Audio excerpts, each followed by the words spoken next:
Hello everybody and welcome back to another video. And in this video I will be previewing the Boston Bruins heading into the 2021-22 season. Do I think that Boston will be better, worse, or about the same? Stay tuned. So the Boston Bruins have made a good amount of moves this year. They brought in a lot of new faces. They've lost a couple of old faces. They've lost Krejci and they got a few other guys. But to start off this preview, I'm going to be going over the last 3 seasons that the Boston Bruins have had. So, in 2018-19, Boston went 49, 24, and 9. They finished second out of 8th in the Atlantic, and they got out in the Stanley Cup final against the Blues. And this would be the last time that they would see a Stanley Cup final appearance. 2019-20. 44, 14, and 12. They finished first, I believe, in the entire league, actually. And they lost in round 2. And then this past season, they were 33, 16, and 7. They finished third in the East Division. And they lost in round 2 to the New York Islanders. So Boston is a team that's getting older. And they're wanting to... it's believed that they only have, one more shot at this, or a couple more shots, because Marchad's getting old, and Bergeron's getting old, and a lot of their core guys they're getting older. Last season, though, their statistics. So, in goals for, Boston averaged a 2.93 goals for per game, which is 14th in the league, so middle of the pack. Goals against, this is where they really thrived. They had a 2.39 goals against per game, which is 4th in the league, so very good at not allowing goals. And one of the questions people have with the Bruins is, will Ullmark do as well as Rask, or will the goaltending hold up? Personally, I think the goaltending is very good there, and I think it will hold up. On the power play, now Boston's always had a good power play, 21.9, 10th in the league. And on the penalty kill, they had an 86.0 penalty kill percentage, which was 2nd. So very good special teams there. Projected lines. So in the forward group, on the first line, you've got Marchad, Bergeron, and Pastrnak. Obviously, you got the perfection line. Both Marchad and Bergeron seem to be getting better with age. So I would not expect them to drop off, because it's I'd expect them to get better. I don't know what's up with them. They just literally get better with age. It makes no sense. And then Pastrnak had a little bit of an off season after coming back from his injury. Still a point per game, but I think he'll be able to get back to what he was doing prior to this. On the second line, they've got Taylor Hall, Charlie Coyle, and Craig Smith. Now, this is where Krejci would have been in the center position instead of Coyle, which this might hurt their center position a little bit for sure. We'll see how it goes, though. They still do have some solid centers. So, Taylor Hall, I think he'll do better overall points than he did last year. It was rough in Buffalo. And even if he only puts up, 30 and 50, that's better. That's way better than what he was doing in Buffalo. And he was very good when he came to Boston in the trade deadline. And I'm pretty sure he played decently well in the playoffs as well. Charlie Coyle, their second-line center. I don't think he is a second-line center. He's probably a third-line center. But if you bring him out to play with Smith and Hall, hopefully his game elevates a little bit to play with them. But the thing with Hall is he was playing so well with Krejci that that might not work as good. And then Craig Smith on the right side. Yeah. He, oh, wait. Oh, their points are above. Oh. Alright. That makes more sense.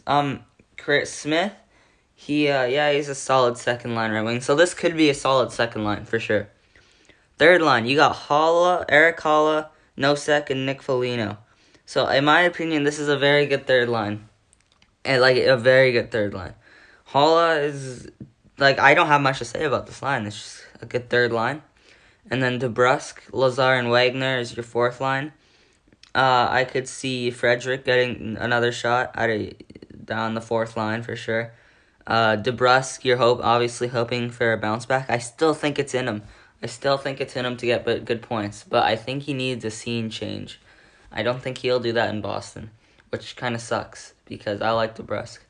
Then you got Lazar, obviously from the trade to with Buffalo. Good fourth line center.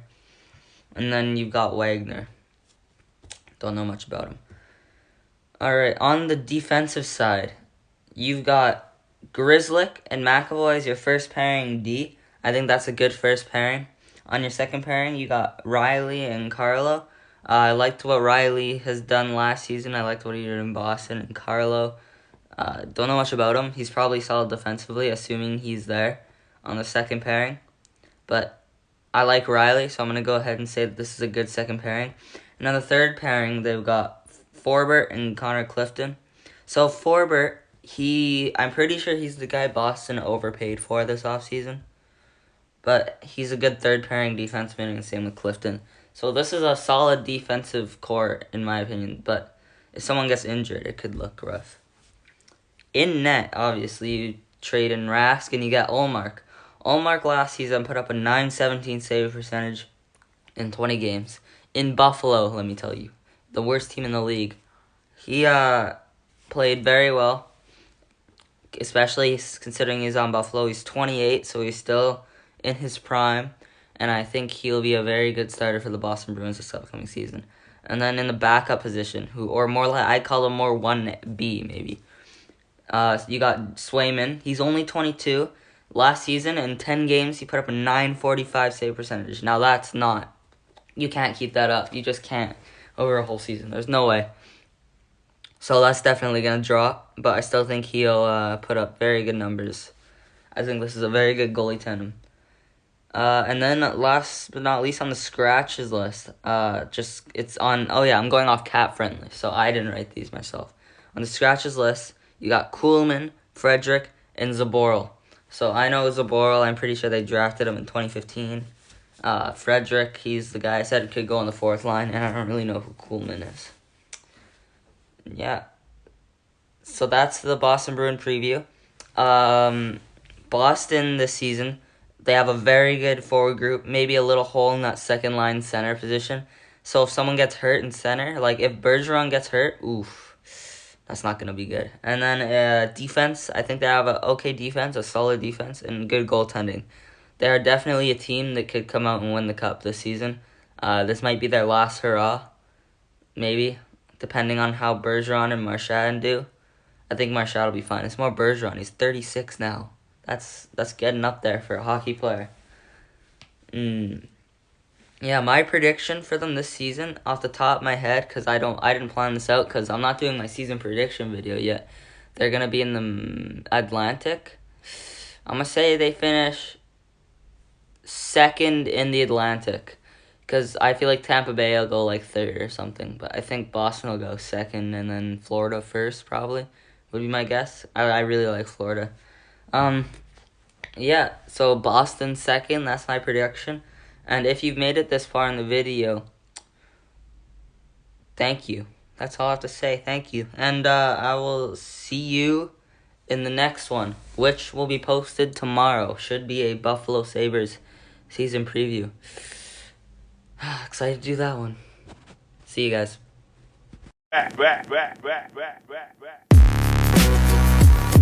Loud.